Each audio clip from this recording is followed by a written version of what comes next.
All right, here with first-year head baseball coach at the University of New Haven, Chris Solano. Coach, thanks for joining us for a little season preview. Thank you. What are some things to look for from the first year with your guidance of the Chargers?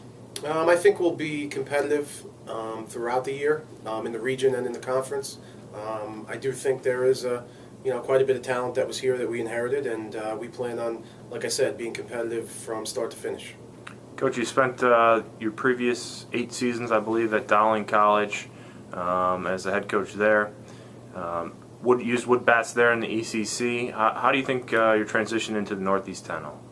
I think the conference is a little bit stronger, top to bottom, for sure. I think adding a team like Lemoyne into the mix for this year and St. Mike's is going to make it even tougher.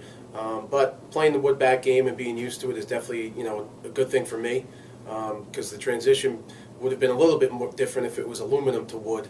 But I think, from top to bottom, I feel like the conference is going to be a little bit more challenging, but I think the region overall is going to be what I'm used to seeing anyway. Coach, take us around the lineup a little bit. Who do you think is going to stand out top to bottom in the lineup, and what your expectations for some of the guys are? Well, I think probably the middle of our order, which will include some combination of Ryan Brockett, our shortstop, Dave Workus, and Jack Heary, will be very important for us, especially going through the conference. I also think the top of the order, which will most likely be a guy like Stephen Clout, will he'll do a good job of setting the table for us. And I think top to bottom, to be honest with you, I think there aren't many weak links, 1 through 9. So I am very optimistic about what we can do offensively day in and day out. Coach, on the mound now, let's talk a little bit about the pitching staff, and one of your specialties is the pitching, and what do you expect out of some of those guys? I think we have a lot of depth on our staff. I think quality top to bottom is one of our strengths.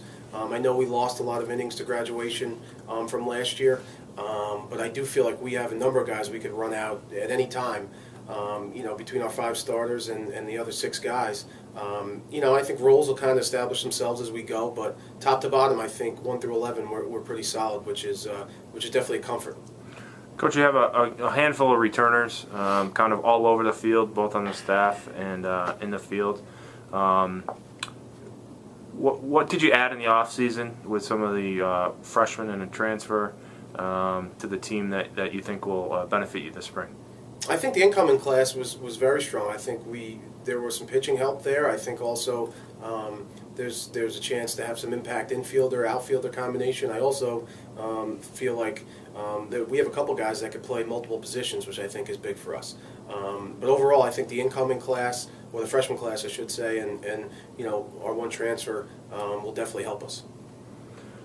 All right, Coach. You open up next week at Dowling College on March 2nd.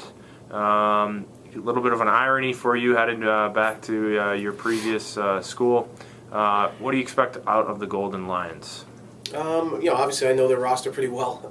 I think they're going to be very good on the mound, and I think they're going to do enough offensively to win games. I basically built the team, so I have a pretty good scouting report. And it'll be interesting to go there and sit in the other dugout for the first time in 8 years.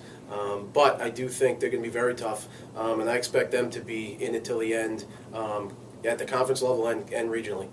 All right, thanks for your time, Coach, and I look forward to talking to you throughout the year. My pleasure. Thanks, Andy.